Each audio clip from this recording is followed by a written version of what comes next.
In a quiet neighborhood, there lived a young couple named Suswa and Ado. They had recently tied the knot and they were blissfully in love. Suswa was a chef. Every day, she prepares the food from home and then she takes it to her shop in the market where she sells to her customers. Ado was a businessman. He sells African fabrics across neighboring towns. Suswa loved her husband so much. He was everything she had. She lost both parents at the age of 17 and she has no sibling. Ado loved her right back and he assisted her with everything. He was raised single-handedly by his mom after the untimely demise of his father. Every evening, they would both sit around the neighborhood, enjoying life and sometimes playing in the rain. But little did they know that their happily ever after would be destroyed by an unexpected force. Ado's mother, Madame Rory, was a formidable woman. With a penchant for control, she had raised Ado single-handedly after the untimely demise of her husband, and she believed no one could ever care for her son better than she could. From the very first day Madame Rory met Suswa, she hated her. She saw Suswa as an intruder, a threat to her dominion over Ado's life. One sunny day, Madame Rory packed her bags and she went to Ado's house unannounced. Wow, Mommy, I didn't know you were coming. Oh, am I supposed to inform you before coming to my son's house? No, if I had known you were coming, I would have prepared very well for you. You are supposed to be prepared at all times. Move away, let me pass. From the moment Madame Rory stepped into their lives, she criticized everything Suswa did, from the way she cooked, dressed, and decorated their home. She also started lying against Suswa, turning her son against his wife, and offering wicked advice. There was a prophecy in my church. She is planning to kill you. That is why I am here to monitor her every move. Do you know whenever you go out, she doesn't give me food. She does not respect me at all. She talks to me anyhow. She's very wicked. Hey, Mommy, are you serious? Will I lie to you? I'm very serious. Don't worry. That is why I am your mother. I am here and I will handle her. She would go to Suswa's room every morning. Hey, lazy bones, wake up. My son has gone to work and you're still here sleeping. Mommy, good morning. I don't go to the market this early. I start cooking from 8 and then I take it to the market by 11. I sell to people coming for lunch break and those returning from work. And then by evening, I'm back. The reason why your son goes out this early is because he doesn't sell here. He goes to the neighboring town to sell. So he has to go very early so he can meet up. Shut up.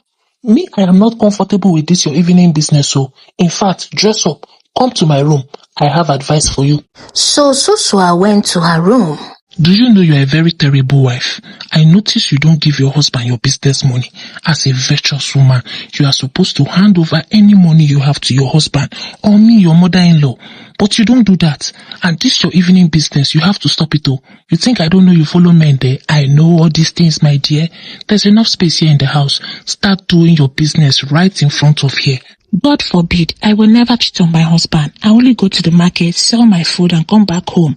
I can't stop going there. That is where I have plenty customers. Try me now. Try me. But Suswa did not listen to Madame Rory. She went about her business as usual. She would cook and take it to her shop in the market to sell. This continued for about 2 days. But on the third day, Madame Rory poured the entire pot of stew on Suswa's hair. And Suswa sat there without saying a word. Later that evening, as her husband returned, she reported the issue to him, but Ado supported his mom and blamed her. She cried and tried to move on with her business, but Ado's mom kept destroying and throwing away all her stew. Suswa got fed up.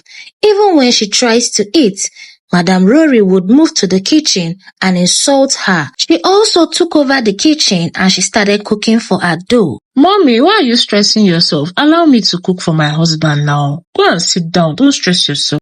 Shut up. Can you cook better than me? You think it's that nonsense you have been feeding him with? Suswa tried to maintain peace. She endured everything. But no matter what she did, It was never enough. Madame Rory continued to belittle her, making her feel inadequate and unworthy. One day, Suswa reached her breaking point. She could not take it anymore. She talked back, and this got Ado's mom very angry. When her son returned, she took him outside. Your wife wanted to kill me, just because I advised her to stop following men around and to change her bad character. She slapped me, Hey, mommy, are you serious? I will deal with her today. That girl has crossed the line. Ado went back inside and started questioning his wife. Before she could even open her mouth, he slapped her and beat her up mercilessly. That was how Ado changed completely. He started spending more time in the neighboring town with his new girlfriend. Suswa tried to talk to him several times, but he never gave her a listening ear. Few weeks later, Suswa discovered she was pregnant. Before she could even inform her husband, her mother-in-law had already noticed, and she quickly informed her son. When was the last time you laid with that girl? But mommy, am I supposed to discuss that with you? I care about you. That is why I am asking. She is pregnant. I just hope you are the one responsible. You don't spend time here. So how did she get pregnant? I hope you are the one responsible, I'm the one now. I'm the one. Look at your mouth. So you are still touching that witch after I told you she's planning to kill you. You are so stubborn. You never listen. That was how Ado's mom started disturbing Suswa every morning. She would wake her up and ask her to cook for her, and she would sit in the kitchen monitoring her and asking Suswa to prepare the food according to her own recipe. She would send her to buy unnecessary things, and whenever Suswa tries to complain, she would call her a lazy and terrible wife. As Suswa's belly grew bigger, Madame Rory became worse. She would complain about everything, the way she stands, the way she walks, the way she eats, even the way Suswa sleeps. Stand up, you are not the first person to get pregnant. When I carried my son, I was very strong. You are so lazy. Your mother did not raise you well. Suswa laid there crying silently, and Ado's mom kept raining insults on her. Insulting Suswa became her daily routine. She would wake up every morning, go to Suswa's room and insult her. Even on the 9th month, Suswa was so heavy, and Madame Rory kept insulting her. Suswa cried, but there was nothing she could do. At this point, Ado was only coming back once in 2 weeks. Above everything, Suswa was excited about the coming of her child. She knew her companion was coming, and she would not be lonely anymore. One evening, as Ado returned, she begged him to sit and eat with her, just like they used to do. But Ado refused. He said he was sleepy and that he needed to rest. Suswa cried a lot that night, and the baby arrived that same night. As Ado sat on the bed, holding his child, he smiled, but his mother looked at him angrily and said, This child doesn't look like you. I wonder why you are smiling. And that was the last time Ado ever touched the baby. He even started spending more time at the neighboring town. This made Suswa very sad. Every night, she would sit outside, waiting for her husband to return. But there was no sign of Ado.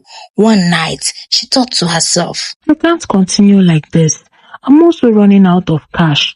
I just have to start doing my business here in the house since they don't want me to go to the market. And that was how she started cooking around the neighborhood, but it was not easy. Whenever she was busy, that is when the baby would wake up and start crying. So she pleaded with her mother-in-law to assist her with the baby, and her wicked mother-in-law demanded for money. Of course, she paid her, and that became their weekly routine. This continued for a while, and Suswa was making so much money. Her mother-in-law would sit beside her and say, You see, when I gave you this advice, you were grumbling. Now see, it is paying off. I give the best advice in the whole world. You are making a lot of money. You are supposed to increase my payment too. Your child is a lot of work. Suswa would smile and continue with her cooking. Her customers kept increasing every day. So many people from her neighborhood and beyond kept coming to her spot to eat. Even her husband Ado noticed this, and he started pretending to assist her. He would collect money from her, go to the neighboring town and spend the money on his girlfriend.